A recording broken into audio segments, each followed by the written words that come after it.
Alex. That's what you're looking at right now. My brother. When was this photo from? That's 2015, a secret show in Chicago that happened the same weekend as the 10-year Red Scare Records anniversary. Did we lose Dustin? I'm here. Can you see me?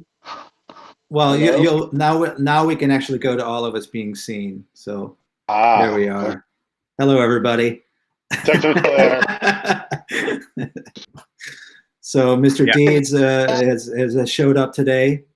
He actually requested to be on this thing that we're doing, Bill. Right after he saw B-Faces yesterday, he just messaged me and said, "Dude, we need to do this together." So yeah, I said, "What about tomorrow?" And he was like, "What'd you say? You have to." I had to get my permission slip signed. You know? Yeah, your permission slip signed. So you must have gotten your permission slip signed. So it's good to have you. Yeah, I did yours today to justify a little bit of personal fun. Just barely enough chores, though. Wow. How long does it take you to do your professional makeup? Oh, I slathered it on like 5 minutes before I joined, which is customary for shows as well. Usually do you stick with the same? Are you like Kiss, where you stick with the same? Is it basically the same every time you put it on? Yeah, I've got a little formula, and Party City is the retailer that sells the makeup that washes off the easiest. So I've been sticking with that. And then it's just slather the white, and then it's just index fingers. and you got no time for, perfection in this life. So you just got to go for it. And yeah. So you don't even have like a black lipstick. You just use that Party Center makeup right on your lips there, huh? Yeah, just keep it simple. So is there a song that you play in your head when you're putting on the makeup? Do you have like the actual Rocky song or something going on? Oh, man. Actually, it's more of a Zen thing. I'm just kind of like in a clear-headed meditation phase when I'm doing the makeup, just and trying not to make a mess, because I know I'll catch hell for it if I do. Yeah. Here at the and Dustin, you're more of like a recording person than the shows. You don't do that many shows. Am I correct? Oh, no, rarely. In fact, to call me a band or a musician is really quite a stretch. I'm just more of a hobbyist. I just record everything at home, and when there's an occasion to have a show, go for it. And those don't come around very often, but when they do, I'm always ready. Yeah. Oh, we had a thing that we were talking about the other day that I'm interested in your opinion about it. I think, Bill, if I get this wrong, let me remind me. But we were talking about how we thought the coronavirus and the isolations, everyone quarantined. I said we were talking about how it's going to affect shows in the future. Like, will people be going back to smaller shows or sticking to big venues? And I had said that I thought it was more or less going to open up the avenue that was coming anyway of internet shows, like most people watching live shows from home, which has already been around for a while. But I think even after this is all cleared up, I feel like that's going to exponentially grow bigger and bigger. So do you have any thoughts on the live shows versus the internet shows? Yeah, I think that what you're saying is very valid. And I think it's encouraging for people like me to see that the DIY aesthetic is going to be possibly more acceptable as a result of this situation, because I think the whole spirit of punk rock is doing it yourself. And so one thing I've been able to somehow avoid is spending a lot of money to go to studios and do all the sort of traditional investing that bands still tend to do in order to become official. And I think you should be official if you're just creative and producing art. And this technology that we have available now and all the different formats and platforms that people are using can enable any creative person to do that. And I think that, to me, is very encouraging, because it gives people the hope that they can do it themselves. And part of this punk rock community is encouraging other people who are creative and who have something to offer to do it. So I hope that it goes that way personally. Yeah. How do you feel with that? Wow, I seem to have questions for you already. I didn't even think I'd have questions, but how do you feel that balances what that can lead to, which the internet does anyways, people being more isolated in general in their lives? And you seem a very community-oriented person. So do you think there's going to be some sort of not contradiction, but paradox or some difficulties in trying to get people to be more of a community if if it's easier to record everything by themselves. Yeah, perhaps. I mean, I kind of live a double life, Grim Deeds and my music alter ego and the music community that I participate in. And the community that's very important to me is a completely separate facet of my domestic life, which is just being a dad, being a teacher, being at home in my little suburban bubble.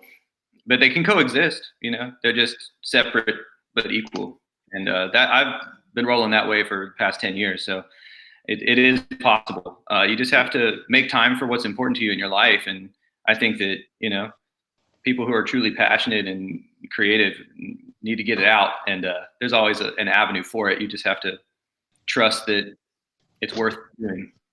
And I think it's always worth doing. Yeah, that's interesting. That reminds me of a conversation way back that Ben and I had when we were in Screeching Weasel, and we had to do all the business ourselves because we didn't want anybody involved but us. Mm-hmm. So we had kind of figured out that we had to make our brains be able to switch between what we called creative brains and business brains. And we actually got pretty good at it, but it actually was a sort of a study and like a learning curve to try to figure out how to do that. Like, when am I being the artist or am I being the business person right now? It seems like similar thing to me between you being, am I the artist or am I the family man right now? Should I be in my car recording or should I be spending time with my family? Yeah. Well, I hear what you're saying. I mean, for me, I have a career as a teacher, and so I can kind of put the business aspect of the music aside and just let it organically grow any way it's going to grow or shrink or whatever happens with that is kind of an afterthought for me. And I'm lucky that I'm able to just have an income through teaching and use my spare time to focus on the art. It takes a lot of the pressure off, because I can imagine keeping the books and doing all the things that you did, for decades must have, taken its toll and probably sapped a little bit of the inspiration out of the, the band experience. Yeah, it was a lot of work, keeping track of, especially since we went through band members so quickly. I had to keep track of everybody, like 15 people all over the States, constantly moving around. Oh, yeah. Plus, you started a label, you had Panic Button, and you were instrumental in helping other bands do their tours, and you were very community-minded in your own way as well. And always I think I battle that too, because I think I'm more of an introvert than an extrovert, but I'm a performer, so it forces me to be outside and among people. So I constantly battle that. That's why I think this is a great format, because I get to be social and isolated. Yeah. Hey, Bill, I sort of jumped in with a lot of questions. You got anything you want to? How are you guys doing today? We're both doing well. So with the I don't know, probably 3 weeks now for you. With looked like you put out April 1st. You did that April 1st video that was actually pretty good, or song on there. Just the other day. So I like that. Thanks, William. I liked it. It was. William and I were just kind of going through some of your stuff today, clicking on things, and Cool. There's the Hoarders song that rang the bell. Because I have walls to walls of crap that everybody calls it, and to me they're all treasures. But yeah, I just kind of was starting to nod my head and go, man, I got so much shit I got to get rid of on there. Hey, Dustin, someone, I don't know if you want to say, but someone close to me, a good friend of mine, Rebecca Giorgini, is asking how old you are. I'm going to be 40 next month. My God, you look like you're, I mean, even with or without the makeup, you look like you're like 27, 28. Hey, 27? Are you is that a little innuendo there? Yeah, so it might be over soon for you, my friend. Well, thank you. Teaching keeps you young if you have the right attitude, I think, because you're always around young people and there's that youthful energy. And I think that being an artist, I mean, look at you, John Bon Jovi. You don't look older than 30 yourself. So I just think that the more inspired and positive you are, it kind of helps with your overall wellness, and then you age better. Yeah, I agree with that. There's a psychological set that definitely affects how young you look and feel. Yeah. Plus, we got William to keep up with now, so we got to, you guys when we're in fit, we got to be able to keep up. And we were just talking with William before this went live about, his generation and his experience with punk rock, and being able to share that with your father is something very special, but also being able to explore your own interests and your own taste and let that develop. And as you can do your research now with the internet and stuff, it's pretty cool time to be a teenager, I think, in this situation. But William, what's one thing that you feel isn't in line with your dad's tastes? What do you really like that he's like, oh, I can't believe that? That before the live, I mentioned Led Zeppelin and Pink Floyd. Mm-hmm. Yeah. Yeah, so I call them a carnival band. Are you aware, William, of John's song, the Screeching Weasel song, I Hate Led Zeppelin? Are you? No. All right. Now I am. Yeah, you can, YouTube it after this, but I think it's funny. So what was it like when you went to go and see like Metallica and that, and like? So Wasn't all right. that So 91? yeah, 91, 92. So it's cool because when my dad and I was in the car with him, we would have to go for a long car ride. He liked classical music. And then one day he got hooked on that I Will Walk 10,000 Miles or whatever the hell that song was. Proclaimers. And I was just listening to that on the David Letterman. Went down a David Letterman YouTube hole, and I was listening to that. I love that song. Yeah, so go ahead with your story, Bill. How can you like that song? Christ. What? It's a great song. Oh, yeah. I share that song with my mom. My mom loves that song. So I actually like finding things where I can share with my mom. So I don't know. It just doesn't do anything for me. Then again, some of the music that I appreciate doesn't do shit for people either. But here, this is a 1 minute song, William. So we'll actually play it for you. You can see that. Yeah.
All right, so that's the best thing we've ever done in the 4 video casts. That's what we need to do from the very beginning. Yeah, something like that. Going for it. Hey, Bill, did you listen to Loop Radio enough to remember who Brandmeier is? Jonathan Brandmeier? Yes.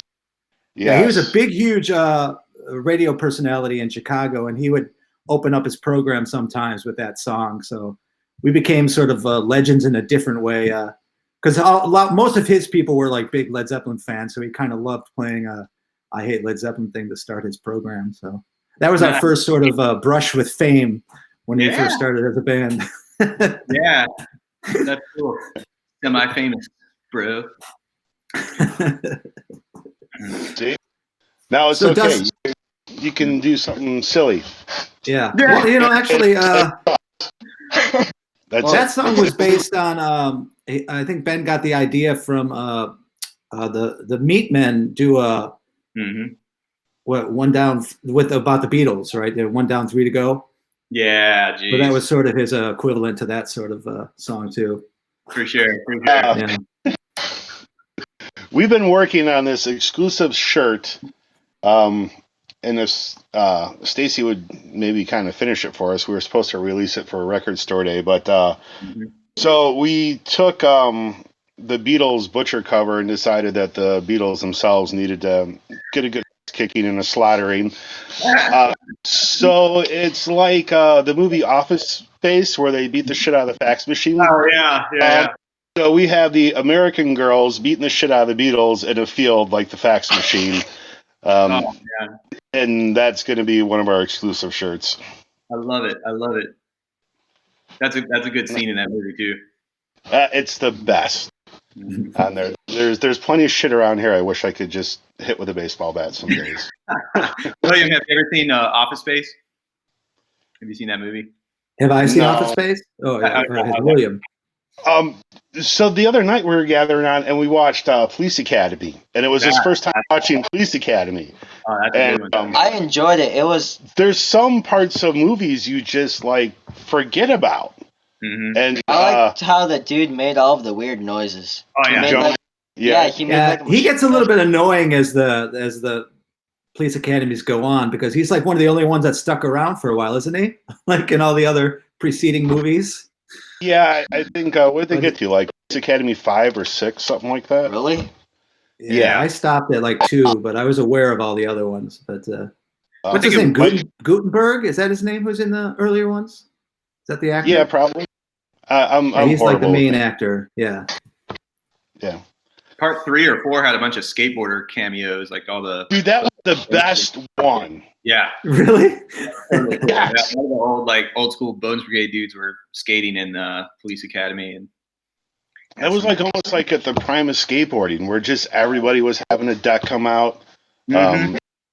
You know, and you're looking around and you're like gleaming the cue. This sucks. It's not cool enough. And then there was that thrashing. romantic kind of love half pipe movie at one time. I forgot the name of that. I think all that when you see that, and then there was the movie Rad that was out at the That's same a time. great movie. I love I've that. never seen Rad. I don't know that. Rad is rad. It's Rad? Good. Rad, dude. It holds up too. You know, when down in Rockford's Day, Father's Day in Rockford when I was 4, I didn't meet some of the people.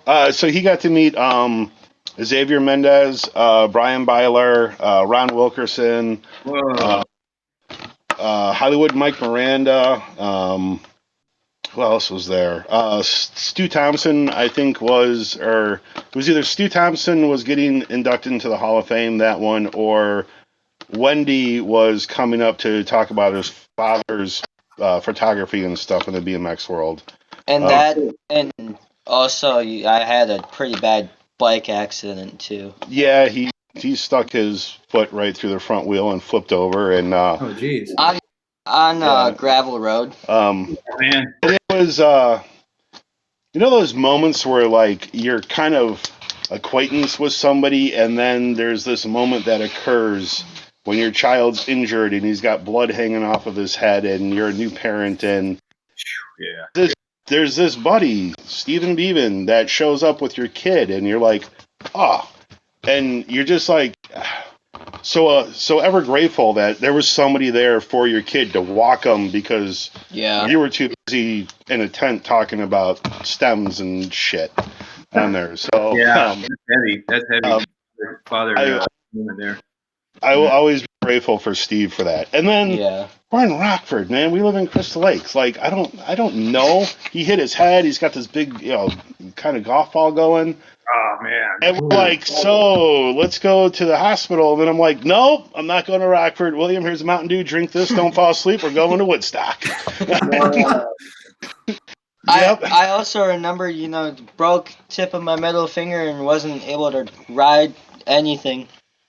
And BMX is a gnarly sport, man. Like skating, I'm a skateboarder. You can always kick your board away, whatever. But like on a bike, that's a heavy machine that you're operating, and it's got all your momentum with, following you and landing on you. And there's so many things to get caught up in and hit your head on. And I like a lot of bike accidents. Yeah. So he's taken up skateboarding. Cool. And he was trying to ollie. And I was trying to give him advice on how to ollie, and he looks at me and he's like, well, you do it. Thinking I didn't know what the hell I was doing. Yeah, okay. Well, there's the ollie, dude, and here's a kickflip. And as a matter of fact, I'm taking your shit for a while now. Later. So watching a 300-pound person kickflip in the middle of a busy street's probably not the most prettiest thing, but we still pulled it off. You gotta just keep it moving, man. You know, dads have got to prove that I can do what you can do. Well, there's a whole there's a whole dad generation of skaters now. So, Right. you know. But can you play the South of Heaven solo? Absolutely not. But every day, he's working on something, you know, because you know how you see those Guitar Center ads and the guy like starts with Stairway to Heaven and works his way to Metallica 1 and all that other shit. Yeah. You hear him upstairs and like all of a sudden you're like, that's Ghost. What else is he gonna play? And then he's got some Metallica going in there, and then you're like, what else is he doing? And I have Slayer, AC/DC. I do a lot of Metallica. So he's I do a lot of Metallica. Piqued our interest. Actually, one day I forgot what he played, but he was playing his guitar, and I'm like, he's gotten really good at that. Let's go to Guitar Center. And we made him. You know, we were walking around, and I made him think I had no interest in doing anything for him. No, because I thought we were going to get the spray stuff. Deoxit. The Deoxit. Oh, there's an excuse for everything. And he's trying out all these guitars, and I'm listening to him, and he's over there playing some Metallica stuff and bouncing around. And then I look at my watch, and I'm like, okay, pick one. We got to go.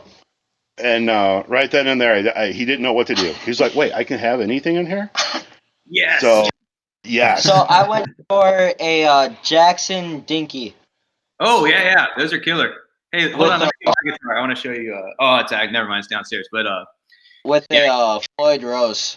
See, okay. He won't even walk 20 steps to show you guitar, but he likes I walk 10,000 miles for you. Wow. Dude, Wow, look at you, did a reference. Look at that callback. Yeah. If I go downstairs like this, I will give my Chinese mother-in-law a heart attack, first of all. I'll traumatize my son, and I'll get yelled at by my wife all in one fell swoop. So I'll send you a link with a photo of the guitar. But Jackson Dinky, I had one of those too with a sharp in like little triangle inlays, backward headstock. It's a killer guitar. Dad has a Vinnie Vincent custom Flying V. Oh, sweet.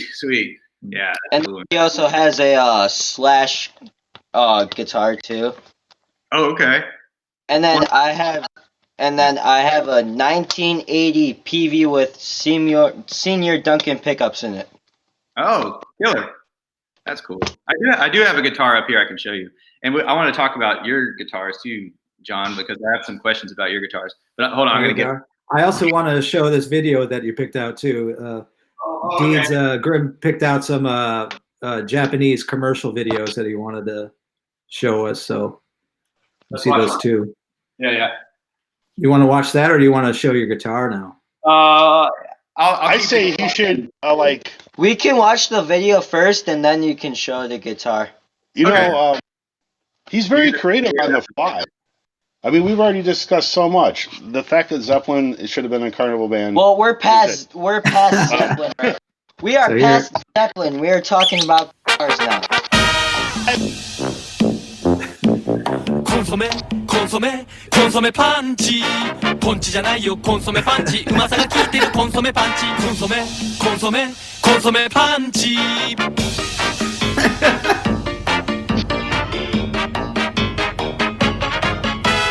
コンソメコンソメコンソメパンチパンチで元気コンソメパンチ What do you think of that? You do that so well. Oh, I've practiced that a lot. I know you got the dance. Wow, those are something. So why do you have a hold on Japanese commercials? What's your Cody's is cats, and Japanese commercials seem to be one of your things. So.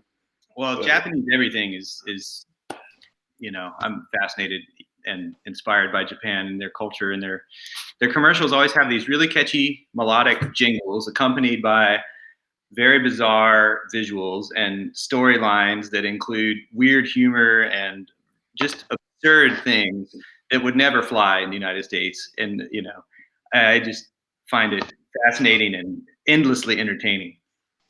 Yeah, I think what they're really good at, since they're really perfectionists, is they're really good at imitating things, But Sure. but the Japanese way, even in the theater, is to be bigger, bigger than life. So everything becomes really absurd and bizarre, and so it exploded into into fantasy. It's pretty Well, great. plus a lot of it is lost in translation, so that the effect it has on me is different than probably is intended.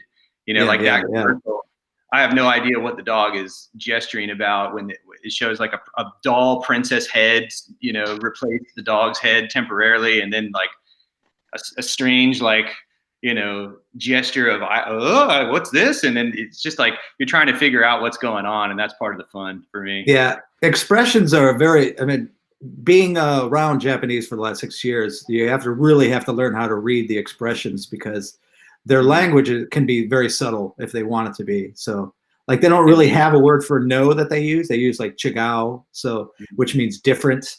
So you kind of have to read the angle of their head sometimes if like they disagree with you or. Sure.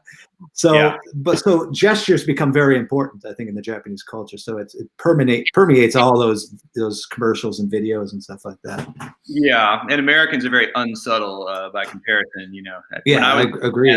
Like smiling at everyone, just so to be there, and they didn't know how to take it, but they didn't. I didn't feel unwelcome at all. In fact, like the show that I played in Tokyo was one of the most welcoming experiences I've ever had.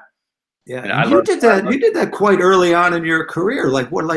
How long were you actually putting out music before you decided to jump to Japan? Like a year, yeah. Wow. But it was just an opportunity. Like my wife's family lives in Hong Kong, and we were going to go there for a visit, and we had talked about a Japanese trip just as for a fun experience for my wife and I.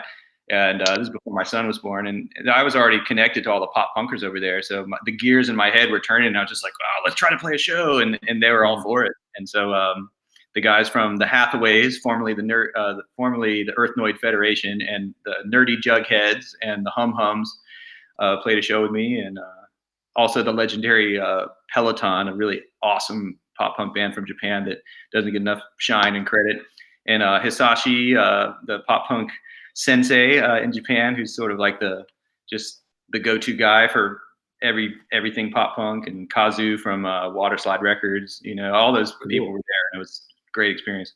Hey Dustin, if you go back and look at the Facebook after we're done here, can you throw some of those links into the comments on our? Definitely. Yeah. Anything I can do, and as you know, Jughead, since you've been friends with a lot of these Japanese bands for a long time, they're so talented, and so like the quality and the standards that they hold themselves to as musicians, and the recordings and just everything about it is so impressive. And it's almost a shame that they look to the American bands for inspiration, because that's what I think it's I wouldn't say downfall, but it is something that's sort of a flaw in their logic of being great musicians, because they don't allow their own influences. But like I said, they make everything so big that it does become their own thing. But I really wish they would take a little bit more chances in their own sort of direction that they choose. Yeah, but the Grim Deeds thing went over well kind of for that reason, because it was so silly and weird, and I was running around and just, kind of breaking all those social barriers that aren't really meant to be broken over there. But it was fun. And I think that they do feed off of that in a positive way. It's pretty cool. Speaking of great musicians, this is a MTX. Can you see that, Dr. Yeah, Frank? I can. Yeah. We should probably try to get Dr. Frank on here too. I think he'd be fun. Oh, I can help you with that. Yeah, he's a friend. I think he'd be. Is that that's a Gibson SG? Yeah, rare color. And this particular guitar was a gift of the Jones family, and one of the I think it was the first band signed to Jughead's label, Panic Button, was the band Enemy U, and this used to be Jones's guitar, a good friend of mine. He passed away in 2015, but his family gave me his instrument, so this is a very special guitar, and it's a rare color. It's you don't see a lot of SGs with this finish, so no. It's my favorite color. Did you say you would, Dustin? Did you say you had a question about my guitar for me? Oh, I do. In fact, I have it in trivia style, if I may. So let me pull up my notes here. And this is Oh, more okay. for the fans, but let me see your guitar question.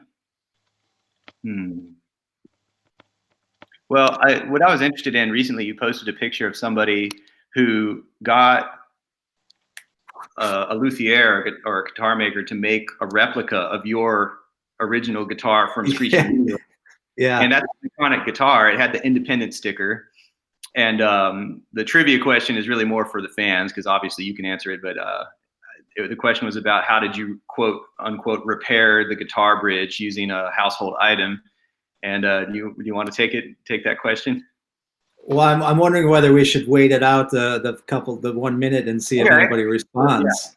Yeah. What household item did Jughead use to repair his iconic guitar used during his tenure in Screeching Weasel? Up until he got, this is part 2 of the question, twin black and white models of a particular guitar that he played at the House of Blues show, which was sort of a farewell show at the time. And I always kind of picture you playing this type of guitar, and I think you play it well, especially in your extremely wide guitar stance. So that's part 2.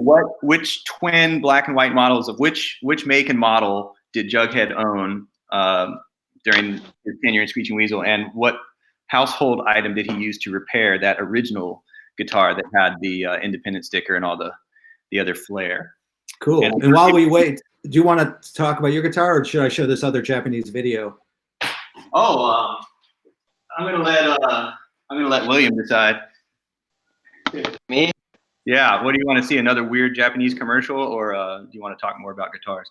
I want to talk more about guitars. Okay. Yeah, I had a feeling. All right, there goes. There goes that.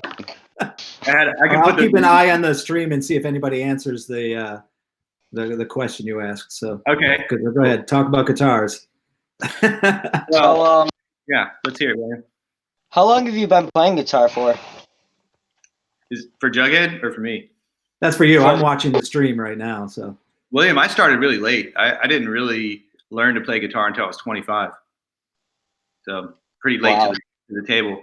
The thing about guitar is, I use it as a tool. It's an instrument that allows you to get out your song ideas. And in order to write songs on guitar, you only really need 3 or 4 chords, and you just need to have a lot of song ideas in your head. And if you've been listening to music all your life, those ideas are already there. And it's just kind of like learning a second language, where you have to be able to translate. So if you're translating your music ideas into some kind of format that you can, express to people. And so I got a chords book from the public library and learned the basic 4 chords, 3 major chords and a minor chord. And once I learned that, I was able to write songs very quickly. Prior to that, I just did power chords with like a perfect fifth, which is you can do the 2-finger power chord or the 3, add the octave. But really, I find for songwriting, knowing your open chords, just the way that your fingers kind of flow through the open chords, it really lends itself to the songwriting process, because you kind of have those lines that you can't stray too far from. It's kind of like coloring in a coloring book. You sort of know where your boundary lines are. With the power chords, it's cool, and you can kind of defy some of those typical chord progressions with power chords, because you have more freedom to go wherever you want. But I just find like the open chords give you more of a basic vocabulary in songwriting. And for me, that was really helpful. And part of why I've been able to write so many songs, I think, is because I learned those open chords. No. I was 25 when I started learning to play.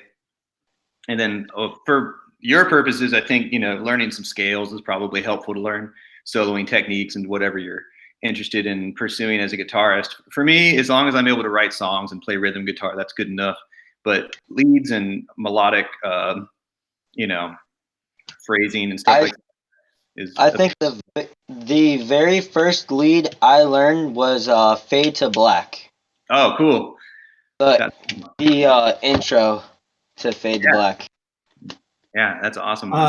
There's a guy who's been watching every program so far, and I'd like to acknowledge him. Shio, who I think is Japanese, but he doesn't live in Japan here, is recommending a commercial called Latte Giant Gum Cat. Have you heard of that?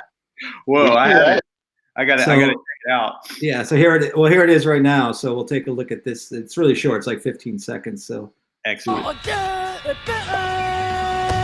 ご機嫌ですご機嫌ですみんなが50分ロボペンのフィッツリンク Perfect. Oh man, I really thoroughly enjoyed that. Just the vibe I was looking for. Man, you got like two stones, or you end up killing. You got Cody's big ass cat. You've got your Japanese video. That was perfect. Perfect. Very well played, sir. I gotta say. Yeah, I don't think and no one's answered the question, so I'll just say it. So because I think it's really a funny thing. I got it broke on tour. I don't know the Wesstones. The if you broke a string, it was very bad because the little piece that would hold the string in place would just fall out easily. Yeah. So I had to eventually replace it with a Bic pen cap. It only went halfway across too, and it's. Yeah, I had two of them. Oh, so okay. Yeah. Join. But it made no difference to me, to my playing. You know, I didn't know much about guitar, so it didn't sound any different to me. So it stayed like that for years. Wow. And then the double guitars were the SGs, of course, because I got that from my brother. My brother is a big SG fan, and then we both liked AC/DC. So Angus Young. Black. And why it turned out to be a good guitar is because it's really light and you can jump around a lot with it, and it's easy to, and in the position with my legs too, it's easy to play with that guitar. But one of them got destroyed at the House of Blues show because I went a little crazy. Well, I remember at the very end, you were really going off. It seemed like a very cathartic release at the end because it was like almost like an acknowledging, like this is it, Yeah. Ben, the rest of the band didn't know, but Ben and I had talked about that being once again another ending, and I took it pretty hard because I was upset that we couldn't play live more often because it's you have to build up do you play guitar when you're on stage with the band? That's no. when you just See, it's hard to build up that endurance when you're not playing live as much. It's a completely different thing than from recording in the studio. So I was really frustrated that I couldn't play as well as I should have been able to play on stage. So I went kind of nuts at the end, and Ben did too. He was like rolling around, and I was like diving around with the guitar, and it just got really crazy at the end of that show. Yeah, for sure. And the rest of the band just tried to stay out of our way, Oh yeah. I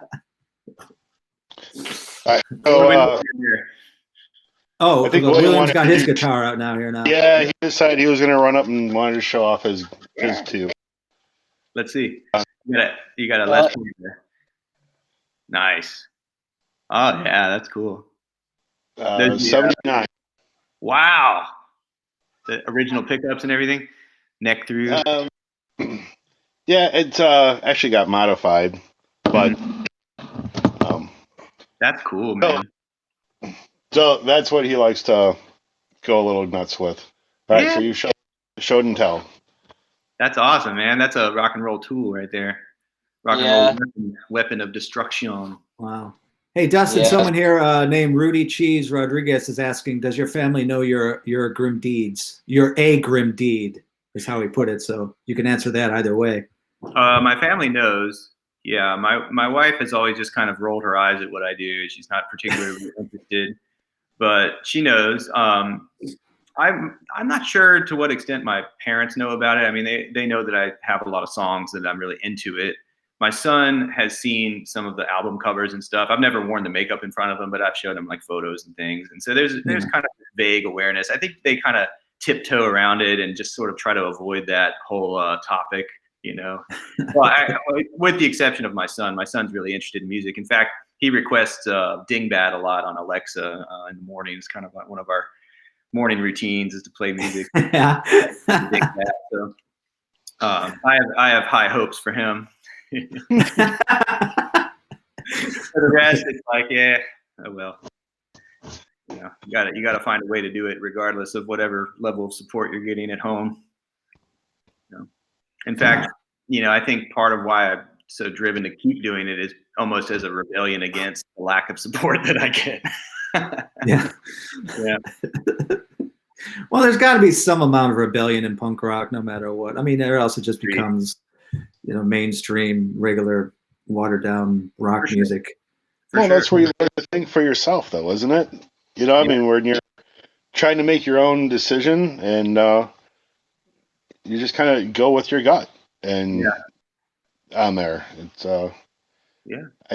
I think with him, that's it's like an important way of life to learn, and I guess way of life I say is just him to kind of see how many trials and tribulations and how people push hard and everything, and it's seeing all the young, like the local bands in that. They're fun to watch. Some of them are like real. I would get into the bands a lot. I mean, there's guys that I always kind of like as he's playing and he wants to do stuff, and I'm like, dude, just look at like Cody and Tim, and you know, just how the Willingtons have stuck and rode it all the way out. I mean, there's probably a shit ton of drama that has gone on since then. For sure. And when you see them, you know, together, I'm sure that they have their moments where they're slamming heads, and other times where it's just like it was the greatest thing on earth. But you know, and I have a great friendship with a lot of friends that have lasted, 25, 30 years on there. So I think it's important that he sees the hard work and dedication that guys like you put out there, and especially John, just no matter how many times, somebody says, no, that's awful or whatever it is, you just keep pushing through the crap and you just do your own thing. Yeah, you make a really good point, Bill. There are so many life lessons, William, that you can learn through playing music, and especially punk rock music, because it is still an outcast sort of thing. And even within the punk rock community, you're going to butt heads with people. You're going to have ups and downs. You're going to have inspiration, but you're also going to have setbacks, and you're going to doubt yourself. And so you really grow a lot as a person through being a musician, I feel. And if you're ambitious and you're passionate about it, it's going to fuel you to create, your own style and make your own impact as an individual. And that's very satisfying. I mean, there's really no better feeling as someone who has that creative urge and drive and wants to be expressive. So yeah, I think Bill's right on. Yeah. And hey, Grim, what was the last show that you went to? Oh, okay. Let me see.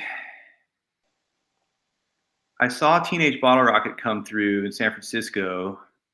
They played with Nerf Herder. I ended up leaving the show early, actually, because I got my feelings hurt by something Ray said. And it was about you, Jughead.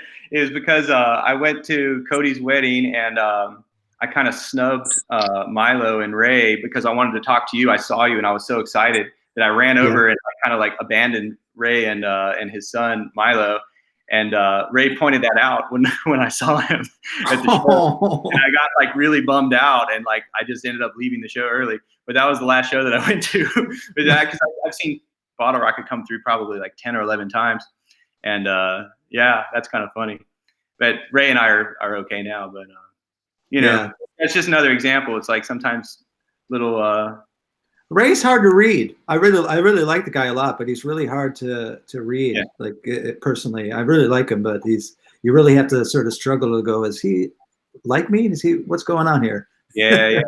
He's got a whole kind of different wavelength as a person, and I feel that he's my friend, but there's always like a little tinge of insecurity that I feel around him because I don't know like exactly where I stand. But I mean, he's a person who's inspired me a great deal. I mean, I gave him my first demo that I ever made when I went to my first Bottle Rocket show. It was a homemade demo of songs that I'd recorded, and I was like, giving it to him. Look, we just had Jay join us over here. I invited him over here again. Hi, Grim. Oh my God, it's the first time ever.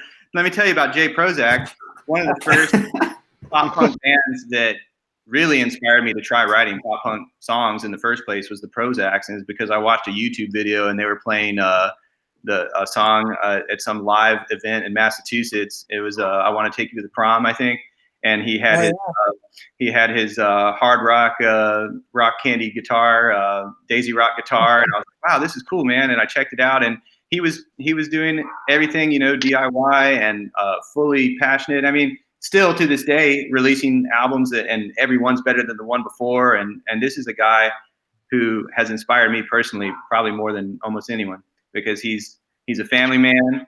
He's a working man. He works hard. He creates great music. He sets very high standards for himself, for his bandmates. And yeah, man, Jay, I gotta hand it to you. Thanks for all the inspiration over the years. And we were on. Dude, I want to hug you. Actually, too. Hug him at a distance. I didn't know any of that. We had like fun 3,000 miles apart. Yeah, we had fun with Jay on the other day, so I thought I'd just get him back on again. I had no idea any of that stuff, Dustin. That's cool. Yeah, man. As I was kind of rediscovering Screeching Weasel and getting really into your music, John, it was this other sort of underground scene back in the early 2000s, and Jay was really stood out to me as somebody who was very passionate and had great material, and it inspired. Far too kind. Oh, that reminds me. I remember opening up that letter. No idea who it was. Yeah, it was a college kid. I'm in college. I'm writing these songs. What do you think? Mm-hmm. Then we connected after that. And it was awesome. Yeah. And here you are, killing it.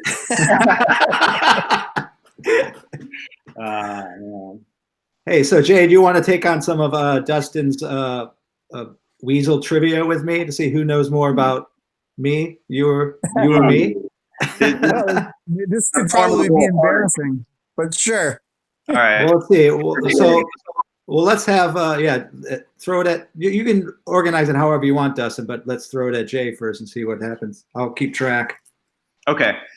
I'm going to throw you a question, Jay, and let me see here.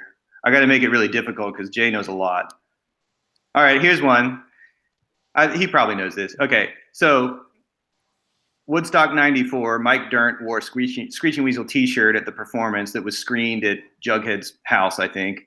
And at that performance, there was a big incident involving like a mud fight, and Dirnt sustained an injury. Do you know what happened to him? He lost a tooth. Yes. Wow. He was wearing the Screeching Weasel shirt because he was tackled by a security guard who mistook him as an audience member storming the stage, and he was wearing it was screened in Jughead. I didn't even know that trivia. That's really cool. I'll remember that one. I had a feeling. Jug, you are so famous, man. For my future telling of that story, I'll have to add that into the amounts of information I know. You can find it on YouTube, I'm sure. Yeah. Well, I actually finally watched the video of it, and it's pretty. It is something like it's pretty bizarre. That whole it goes on for a long time. Just them throwing mud all around. Oh yeah. They get messy quite quickly. Yeah. Yeah. So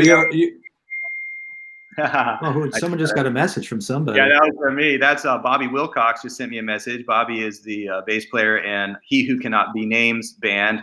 And he was going to be the bass player in the band that we were going to, back you, Jughead, as Jughead and friends, and at Gilman Street. And Bobby was super psyched.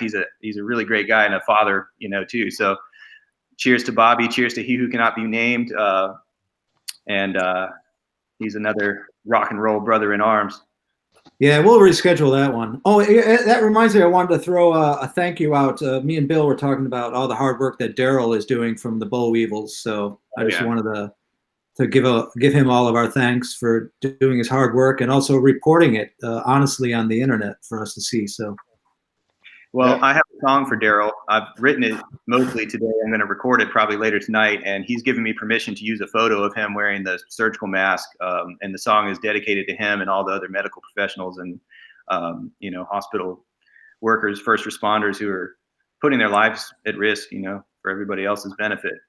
So it's a song dedicated to Daryl, and I'm a huge Boll Weevils fan. And I met Daryl in Chicago. I actually saw him. In Denver, Colorado, too. They played a show with the Lillingtons, I think, and Daryl and the crew were in the airport. And Daryl's pretty hard to miss, and he doesn't know me, but I said, Daryl, and he was like very friendly, and we rode the tram to the terminal together and stayed in touch. And yeah, he's a great guy, family man, doctor, inspirational punk rocker for sure. I think that's another. I wouldn't say unique, but it is definitely a characteristic of good punk rock. Is that everyone seems to be just super fans of other bands too, and they're not so absorbed and egomaniacal about their own band. They really are interested in other bands. Yeah, it's very important. You got to have that community mindset, I think. Yeah. Let's do another one. Let's see what else Jay knows. See if he can wow us again here. Okay. Well, I've got one that I don't think he knows, and I'm gonna bust it out right now. Okay, Lillingtons were on tour. Uh-oh. And they were using a van that Jughead lent them. That was the Panic Button label van at the time. Yeah. And it broke down. And Yeah. the events that followed almost caused them to cancel their tour out of frustration because of a phone call with a certain someone. Can you name who that person is? Oh man. I don't even know who to guess. Well, it's You the wanna- other. Should I say that? Can I get this point? All right. Was it the transmission that went on the van? It was Ben. Ben actually was very, very, very, very upset. Actually, this is pertinent because Cody at his wedding, when we all got really drunk, he let me know something that I had to relieve his conscience about it. He thought that incident sort of led to the breakdown between me and Ben's relationship. Because basically the Lillingtons were my baby. Ben got them on the label, but I liked them and took care of them. So, and they needed a van, and I knew that Ben wanted to charge them, so I didn't tell him, which was a big mistake. I didn't tell Ben that I was letting them use the van. So obviously, when it broke down, the first one they tried to call for help because they needed the AAA card number. They called Ben, and he freaked out on me, and it got pretty ugly. But then Cody said to me, he goes, he apologized. I always thought I set that in motion, you two going separate ways. And I said, and it started way before then. That was, just the fact that got so out of hand had to do with the fact that we were already at each other's throats. So. Well, and that's another, we were talking to William about adversity, and being a musician and stuff. And they powered through, they figured it out. And the way I was told the story by Cody is that he got on the phone with Ben and said, okay, Ben, we've talked it over, amongst ourselves, and we've decided to, just go ahead and cancel the rest of the shows and you can go fuck yourself. How about that? Like, oh, no, don't do that. And then, they kind of worked it out from there. But, it just shows like conflicts happen and sometimes we're not at our best and things, one thing leads to another. What tour was that? I think it was back channel broadcast, but I'm not sure. That's about right. Yeah. There you go. Okay. Fascinating. Were you playing guitar, Jughead? I played guitar on I wasn't in the van at the time. I was actually back in the Panic Button studio back in Chicago. Yeah. But I think I had played on part of that tour or right before, because I played with both Tim on drums and then the other, I forgot his name, the other drummer that was on back channel broadcast. Yeah, on the recording. Scott? Yeah, Scott. So I did a little bit of both of those tours, but I wasn't in the van when that happened. It probably wouldn't have gone down like that if I had been there. So. Yeah. I was with the Queers on the Lillingtons Queers tour, and the Lillingtons broke down in probably Washington or somewhere out that way. Yeah. So I don't know if it's the same scenario. It was the same time. Bands breaking down is a common occurrence. In Jughead, you played guitar for half the tour, and I came on after you were off guitar. Yeah. Those are some good times. Yeah. But I saw you play in Jersey, and it was awesome. Cool. Hey, Bill, we got about 5 more minutes. What direction do you want to take this? Any thoughts? As long as we got Jay and Dustin here. Or what about you, Dustin? Where do you want to take it? First of all, I want to say thank you to you, John, to Bill, to William, to Jay. This has been really amazing, and another example of how you can use technology to bring people together and to form community and make something out of this pretty hellish, crazy situation that the whole world is facing right now. And I think that it's important that we do things like this. I think it's been fun Well said. Yeah. on there. It's I would definitely sometime in the world love to jam with you, Dustin. Let's go for it. That's got to be on the to-do list, the bucket list. I'll come out and see you. For sure. I would most definitely love to do that with you. And stay in touch. Send me your demos and the things that you're coming up with on guitar because I want to hear it. You're the next generation for him, so. I think we're gonna see a whole bunch of Grim drawn all over his homework. Yeah, you are all over. Yeah, this is I'll send you whatever you want. I'll just send it to you. So just let me know. So he replaced James Hetfield then tonight. He's like way cooler than him. Well, anyone is cooler than James Hetfield. Hi, All right. my name is Cooper. Oh, All right. what's up? You had to find the video. No, I want to join. No. Cooper, there's like 5 more minutes. Oh, Yeah, we just lost wrapping. Jay, so that's Um, Mr. Fantastic. Yeah, I'd be putting Grim all over my headboard on my bed. There we go. Sweet. See? Now all these kids in Crystal Lake, Illinois are going to go, who the hell is that? And then right then and there, It's real American they're going to be music. Googling it. And Awesome. bam. Yep. It's real American music. That's what it is. Because Well, everyone listens to the hip hop crap and that. That's Oh, not. there we go, there we That's go. Oh, okay. Here we go. Yeah. Oh, Must be man. paving the way for the future, not slamming other people. That's all good. Except for Zeppelin and Pink Floyd. On there. Oh, hey, so Cody and Jim Testa showed in our room, so they have a side conversation going. So that's kind of good. At least we're actually. Shout out to Jim Testa. Jim, thank you for all the opportunities you've given me, man. You're an amazing living legend in this music scene. He's another unsung hero in the punk For scene. sure. I mean, And a he's songwriter. songwriter, and he's been a documenter of punk rock since I don't know what, the early '80s, maybe even late '70s. Jim, you can clarify with that. Me, are incredible. yeah. Cooper got his little fan base already. yeah. You know, give Cooper. You know, so maybe the next one we'll have Cooper come down and Yeah, he can go spoken word with you. that sounds cool. Just Cooper. babbling and rambling. Jay's internet kicked him offline, so he just wanted to say thanks and goodbye to everybody. So No, I'm so stoked that Jay came on. That's very meaningful. yeah. It's actually been kind of fun just bringing in other people and everything on there. And Jay's Yeah, I think always I'll just do that randomly. As soon as I see someone on the message board, I just message them personally and see if we can just get them hop on. Look at you. You're a multitasker. You're awesome. yeah. I'm getting better at it. You're tech savvy. I had fun tonight. Awesome. Yeah, I'm glad but- that we were able to include you, man. Yeah. So let's, if we wrap it up in 2 minutes, we'll keep it to an hour show. So Sure. Okay. nothing. I can't wait to reschedule this thing. I was looking forward to playing with you live. It was. Yeah. I was so happy. Oh, it'll happen. We'll make it happen. For I'll sure. be out there. And yeah, John and Bill, all you guys, stay safe. You know, take care, and just try to remain inspired and positive right now, because it can be challenging. But use whatever negativity you're feeling to fuel something creative to share with your friends. That's the whole deal with Grim Deeds. It's just channeling all your thoughts, all your energy, positive and negative, into something that is worth keeping around in this world. Does this mean you're going to have an alter ego now? Hails. I say hails for that, Mr. Grim Deeds. All right, I'm going to sign off.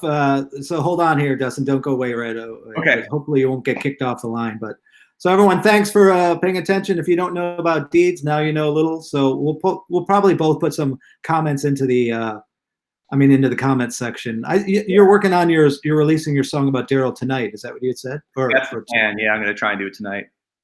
Okay, cool. So look out for that. And It's going to be called Find That.